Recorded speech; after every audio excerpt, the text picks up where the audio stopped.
दोस्तों, एक महिला अपने 10 साल के बच्चे के साथ कुंभ मेले में गई हुई थी। जब वह कुंभ स्नान कर रही होती है, तभी से एक साधु उसका पीछा करने लगता है। महिला स्नान करने के बाद फिर एक दुकान पर चली जाती है सामान खरीदने के लिए। जहां पे वो महिला सामान खरीद रही होती है, वहीं पे उस साधु का तंबू लगा होता है। तब वो साधु अपने तंबू में चला जाता है और अपने तंबू के दरवाजे से उस महिला को इशारों ही इशारों में बुलाने लगता है। वो महिला समझ नहीं पाती और वो सोचती है इतने बड़े महात्मा है, हो सकता है ये मेरे बारे में या मेरे बच्चे के भविष्य के बारे में कुछ अच्छा चीज बताएं। इस वजह से वो महिला उस साधु के पास चली जाती है। तो वो साधु इस महिला को लेकर तंबू के अंदर चला जाता है और उसके बाद उस दरवाजे को बंद कर लेता है। ये सारी घटना वहीं पे एक खड़ा व्यक्ति देख रहा होता है, जो कि कुछ सामान लेने के लिए गया हुआ था। जब वो देखता है कि साधु ने उस औरत को अंदर बुलाया, उसके बाद तंबू का दरवाजा बंद कर लिया, उसको कुछ शक हुआ। वो दरवाजे पर पहुंचा और दरवाजे से झांक कर जब देखा तो वो दंग रह गया और वो सोचने लगा कि क्या ऐसा भी हो सकता है। आखिर दोस्तों ऐसा क्या होता है उस तंबू के अंदर, आइए जानते हैं कहानी की पूरी सच्चाई इस वीडियो में। लेकिन वीडियो में आगे बढ़ने से पहले बस वही छोटी सी रिक्वेस्ट कि वीडियो को लाइक नहीं किए तो वीडियो को लाइक कर दीजिए, चैनल को सब्सक्राइब नहीं किया तो सब्सक्राइब कर दीजिए, जिससे मेरा हौसला बढ़ता रहे। दोस्तों, ये घटना है कौशाम्बी शहर की। वहां पे एक परिवार होता है, उसके दो बेटे होते हैं। बड़े बेटे का नाम अमरजीत होता है और छोटे बेटे का नाम अभिषेक होता है। बड़े बेटे की उम्र 20 साल होती है और छोटे बेटे की उम्र 18 साल होती है। बड़ा बेटा घर के काम काज में मन नहीं लगाता था, वो अक्सर करके घर से बाहर ही रहा करता था। वो कुछ साधुओं की संगत में पड़ गया था और उन्हीं के साथ में हमेशा रहा करता था और साथ ही साथ चिलमकसी भी करना शुरू कर दिया था। अब इस बात से उसके माता पिता बहुत ही परेशान हो जाते हैं, अपने बेटे को बहुत ज्यादा समझाते हैं, लेकिन उनका बेटा उनकी एक नहीं सुनता और हमेशा वो साधुओं की संगत में रहा करता है और हमेशा वो चिलमकसी किया करता। अब वो उसका आदी हो चुका था। जब उसके माता पिता परेशान हो जाते हैं और सोचते हैं कि लग रहा है मेरा बेटा अब मेरे हाथ से छूट जाएगा, तब दोनों माता पिता बैठकर अमरजीत के शादी के बारे में विचार करने लगते हैं। जब दोनों लोग राय कर लेते हैं, उसके बाद उसके लिए एक लड़की तलाशना शुरू कर देते हैं। तलाशते तलाशते उनको एक लड़की मिलती है। दोस्तों, उस लड़की का नाम प्रिया होता है। प्रिया बहुत ही अच्छे खानदान से होती है। अमरजीत के माता पिता को वो लड़की पसंद आ जाती है। उसका फोटो लेकर आते हैं और अपने बेटे अमरजीत को उसका फोटो दिखाते हैं, तो बेटा भी हामी भर देता है। हामी भरने के बाद रिश्ता पक्का हो जाता है। कुछ दिनों के बाद इन दोनों की शादी हो जाती है। शादी होने के बाद दुल्हन फिर ससुराल चली आती है और यहाँ पे अपने सास ससुर की खिदमत करने लगती है। लेकिन अमरजीत के माता पिता ने जो कुछ सोचा था, बिल्कुल उसका उल्टा हो रहा था। अमरजीत के माता पिता ने सोचा था कि अगर हम इसकी शादी कर लेते हैं तो यह फिर सही रास्ते पे आ जाएगा, इसके ऊपर जब जिम्मेदारी का बोझ पड़ेगा तो यह खुद ब खुद संभल जाएगा। अगर हमारी बात नहीं सुनता है तो हो सकता है इसके ऊपर जब जिम्मेदारी का बोझ ला दिया जाए तो ये अपने आप ही समझ जाए। लेकिन दोस्तों ऐसा कुछ भी नहीं होता। अमरजीत अभी भी उसी तरीके की हरकत किया करता था और दिन दिन भर वो गायब रहा करता था। काफी रात बीतने के बाद वो घर पे आया करता था। प्रिया को उसकी पति का देर से आना अच्छा नहीं लगता था, तो वो एक दिन अपने पति से बात करती है कि आप इतनी रात तक कहाँ पर रहते हैं? अगर आपको यही सब करना था तो फिर आप मुझे ब्याह कर क्यों लेकर आए? इस बात से अमरजीत को काफी गहरा चोट पहुंचता है और वो वादा कर लेता है कि आज के बाद मैं आइंदा यहाँ से नहीं जाऊंगा। अब दोस्तों अमरजीत अपनी पत्नी के साथ वैवाहिक जीवन व्यतीत करने लगता है। अब घर से केवल 15 से 20 मिनट के लिए बाहर जाता था, उतना ही देर में वो चिल्लम पीकर आ जाया करता था। इस तरीके से उसका नशा भी नहीं छूटता और वो अपनी पत्नी के साथ पारिवारिक जीवन भी व्यतीत करता था। अमरजीत और प्रिया को कुछ दिनों के बाद एक बच्चा पैदा होता है, जिसे पाकर अमरजीत और प्रिया बहुत ही खुश होते हैं और उसका लालन पालन बहुत ही प्यार से करने लगते हैं। धीरे धीरे दोस्तों समय गुजरता है और वो बच्चा अब 5 साल का हो जाता है। तब अमरजीत के माता पिता अमरजीत को समझाते हैं कि बेटा अब तेरा बेटा भी बड़ा हो गया है, अब तो तू ये हरकतें छोड़ दे, क्योंकि तू बाहर तो जाना छोड़ दिया लेकिन घर पे भी कोई काम काज नहीं कर रहा है। कुछ पैसे कमा कर लाएगा तभी परिवार की जीविका चला पाएगा। हम लोग कब तक रहेंगे कि तुम्हारा भरण पोषण करेंगे, तुम्हारे परिवार और तुम्हारे बच्चे की देखरेख करेंगे? इसलिए बेटा तुम्हें ही अब कमाना पड़ेगा, तुम्हें ही कुछ काम काज करना पड़ेगा। लेकिन वो अपने पिता की बातें नहीं सुनता और एक कान से सुनता है, एक कान से निकाल देता है। जब उसके पिता परेशान हो जाते हैं तो वो एक दिन अपनी बहू से कहते हैं कि बहू, बेटे को तुम ही समझाओ, क्योंकि बेटा मेरी तो सुनने वाला है नहीं, हो सकता है वो तुम्हारी बात मान ले। इस पर प्रिया कहती है, आपको ऐसा क्यों लगता है कि जब वो आपकी नहीं सुनते तो मेरी सुन लेंगे। इस पर अमरजीत का पिता कहता है कि बेटी, जब उसकी शादी मैंने नहीं की थी तब मैंने उसे बहुत समझाया था कि घर पे रहा कर, लेकिन वो नहीं मानता था। शादी होने के बाद तुमने उसे समझाया तो वो मान गया, घर पे रहने लगा, लेकिन कोई काम धंधा नहीं करता। इस वजह से वो अपने परिवार का भरण पोषण कैसे करेगा। इस बात को सुनकर प्रिया भी सोचने लगती है कि बात तो ये सही है कह रहे हैं। अब रात के समय प्रिया अपने पति से बात करती है और कहती है कि अब तो हमारा एक बेटा हो चुका है, अगर आप घर पे ही रहेंगे तो हम अपने बच्चे का भरण पोषण कैसे करेंगे। आपको कुछ न कुछ काम कर लेना चाहिए जिससे हम लोगों की घर गृहस्थी अच्छी तरीके से चल सके और हम अपने बच्चे का लालन पालन अच्छी तरीके से कर सकें। ये बात भी अमरजीत मान जाता है और कहता है, ठीक है, मैं सुबह ही काम की तलाश में निकलता हूँ, तुम कुछ भी चिंता मत करो, और रात काफी हो चुकी है, चलो सो जाया जाए।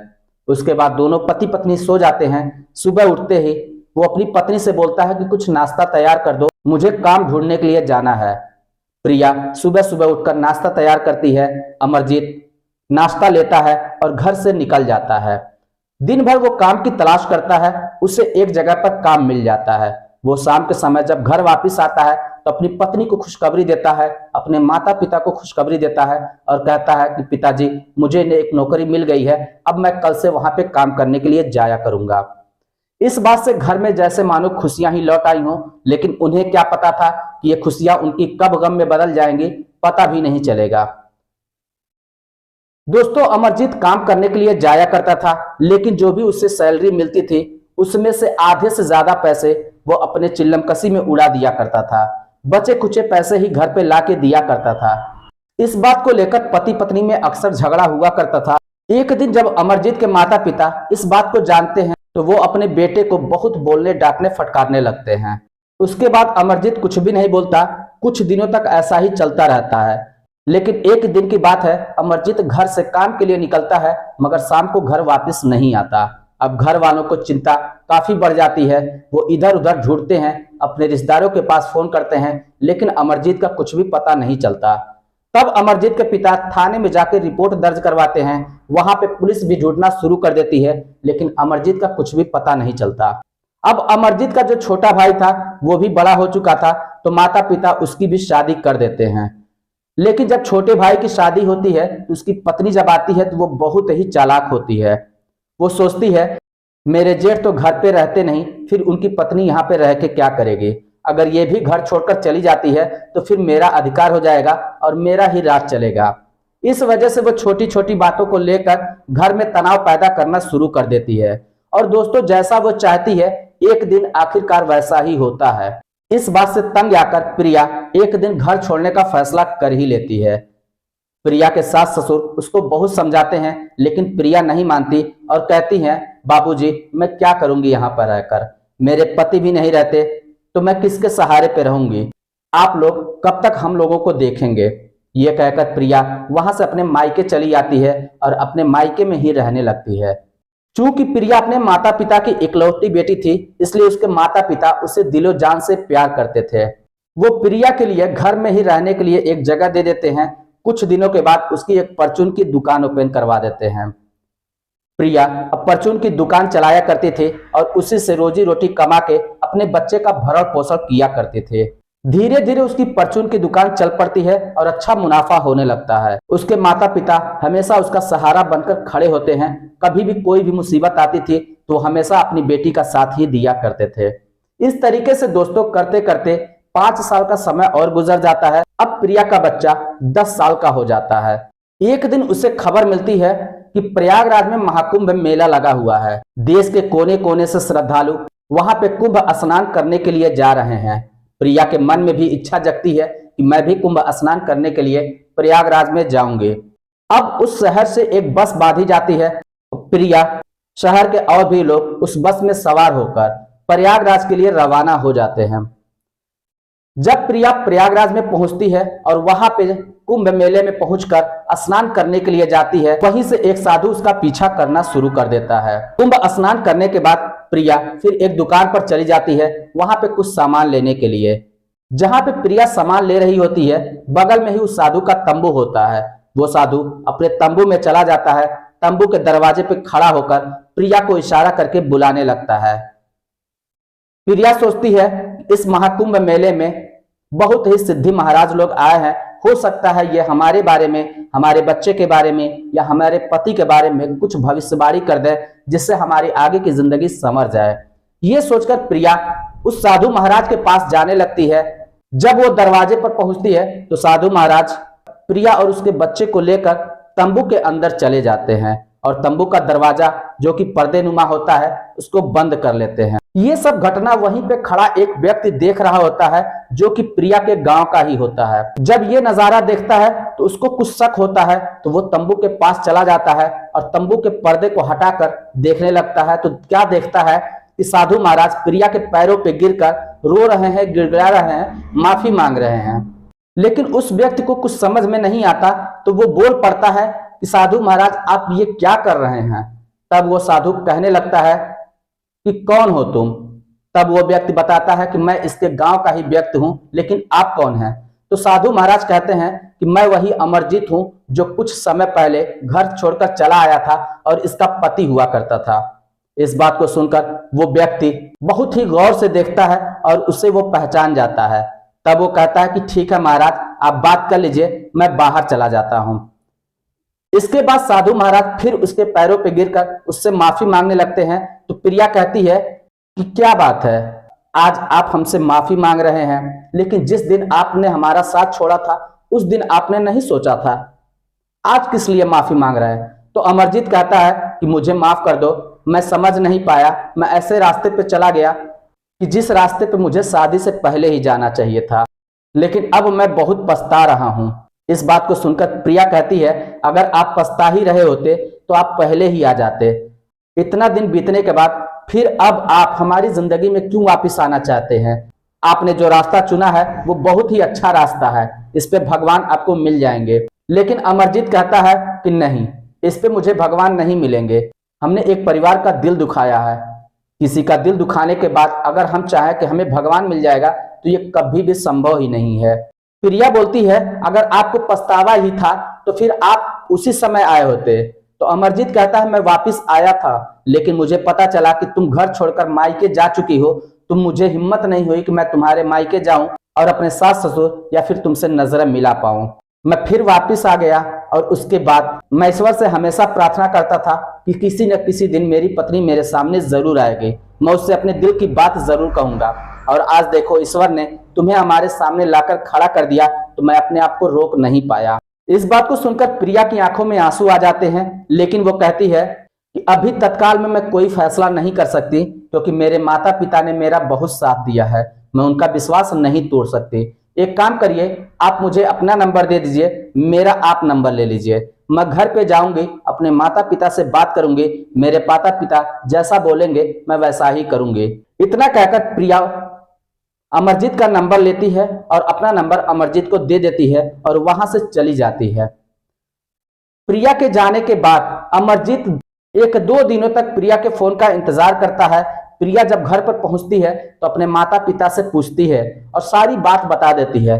तब उसके माता पिता कहते हैं कि बेटी, अगर तुम्हारा पति तुम्हारी जिंदगी में वापस आना चाहता है तो उसे अपना लो, क्योंकि जिंदगी बहुत बड़ी है, बच्चे के भविष्य के बारे में भी तो सोचो। तुम्हारे बाद तुम्हारे बच्चे का क्या होगा, अगर पिता का साथ मिल जाए तो इसका भी भविष्य संवर जाएगा। जब ये बात प्रिया सुनती है तो वो अपने पति को तुरंत फोन लगाती है और अपने पति से कहती है कि मेरे माता पिता तैयार हैं, आप आ जाइए लेने के लिए, मैं जरूर चलूंगी आपके साथ। इस बात को सुनकर अमरजीत बहुत ही खुश होता है और वो अपने गुरु महाराज से जाके आज्ञा लेता है और कहता है महाराज, मैं अपने परिवार में वापस जाना चाहता हूँ, क्योंकि मैं इस कलंक के साथ अगर रहूंगा तो भगवान मुझे वैसे भी नहीं मिलेंगे। इस बात से उसके गुरु महाराज बहुत ही खुश होते हैं और कहते हैं जाओ बेटा, पहले अपने वैवाहिक जीवन को व्यतीत करो, अगर वहां से तुम्हें संतुष्टि मिले तब ही तुम भगवान को पा सकते हो। उसके बाद अमरजीत अपनी दाढ़ी मूंछों को कटवाकर एक नॉर्मल आदमी बन जाता है और उसके बाद वो अपने घर पे चला आता है। जब उसके माता पिता अपने बेटे को देखते हैं तो वो बहुत ही खुश हो जाते हैं। माँ अपने बेटे को गले लिपट कर रोने लगती है। अमरजीत अपने माता पिता को सारी बात बता देता है। उसके बाद उसके माता पिता भी बहुत ही खुश होते हैं और कहते हैं जाओ बेटा, अपनी पत्नी को विदा करके यहाँ पे लेकर आओ। उसके बाद अमरजीत अपने ससुराल जाता है और अपने ससुराल जाने के बाद अपने सास ससुर से भी माफी मांगता है और कहता है कि आइंदा से मुझसे ऐसी गलती नहीं होगी। उसके बाद वो अपनी पत्नी को विदा करा के अपने घर पर लेकर आता है और सुखी जीवन व्यतीत करना शुरू कर देता है। तो दोस्तों ये रही कहानी। इस कहानी को सुनाने का मतलब किसी के दिल को ठेस पहुंचाना नहीं था, बस आप लोगों को एक संदेश देना था कि कोई भी फैसला लेने से पहले 10 बार सोचा करें, तब जाके कोई कदम बढ़ाएं। वैसे दोस्तों आप लोगों की क्या राय है? आपकी जो भी राय होगी आप हमें कमेंट बॉक्स में लिखकर जरूर बताइएगा।